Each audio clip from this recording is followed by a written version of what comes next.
In last 1 week period, we have seen bullion market traded with a higher volatility. But despite this higher volatility, internationally gold was trading in a very broader range of 1900 to 1980, whereas silver price is trading in a broader range of 25 to 28 dollar. Coming on domestic side, we have seen slight suppress in the prices because of rupee factor. We have seen rupee has gained sharply to test 73 level mark. On overall, we expect bullion is going to be on a very good volatility in coming week also.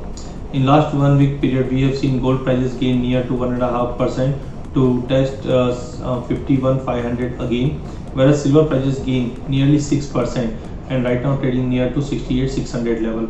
On domestic front, we expect prices are going to be trading in a very bigger range of 50,400 as a immediate support, 52,000 as a immediate resistance, whereas silver prices may trade in a broader range of 65,000 to 70,000. Internationally, we have seen dollar index has recovered from 92 level mark to test 93.70. That has made gold and silver trading with a slightly lower price. This week, ECB is going to have a press conference where interest rate decision and more monetary policy decision would be there. That could impact gold and silver prices also. Overall, we expect unless and until this range doesn't break, prices are going to be traded in this broader range only. Coming on physical side, we have already seen demand has been slightly choppy. No doubt, unlockdown is going on in the market. Because of that, some demand is expected to pick up post September, October as festival season has started. But meanwhile, we have seen anthrax has many vaccinations which have been going on has been kept on hold. Because of that, again concerns are prevailing in the market and that could support the prices. But unless and until 1980 doesn't break for gold, we should wait to take a long position. Similarly, on domestic side, 52,100 is going to be important resistance. Unless and until this level doesn't break, prices are expected to trade in a choppy range. In last 1 week period, we have seen good erosion in energy pack as we have expected. In August month, we have seen crude prices were traded in a very broader range of 3,000 to 3,250, whereas natural gas prices rallied very sharply on account of supply concern. No doubt some support has been seen because of Hurricane Laura that has impacted the supply side for crude and natural gas, and that is why prices till August end we have seen a sound recovery.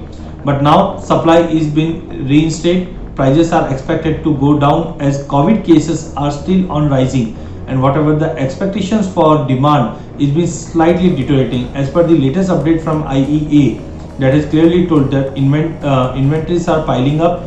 Demand, what we are expecting, is been not so much keen, and it may take further more time to go with a normal level of demand.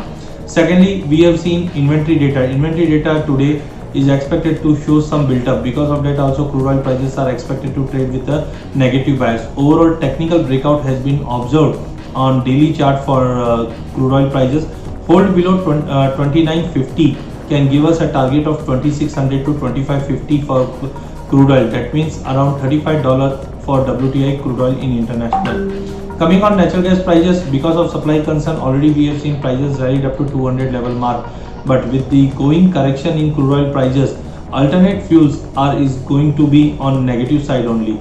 A technical breakdown has been observed on natural gas prices also. Unless and until 194 doesn't break, we can see a sharp fall in natural gas prices to the tune of 172 as a immediate support, and below that prices can go up to 164 level mark. Overall, for energy, in last 1 week period, we have seen crude prices deteriorated by more than 8%, whereas natural gas prices deteriorated by 3%. Overall, this weakness will continue in coming week also, with the immediate target of crude oil around 2600, whereas natural gas prices can test 172 to 164 level. Thank you.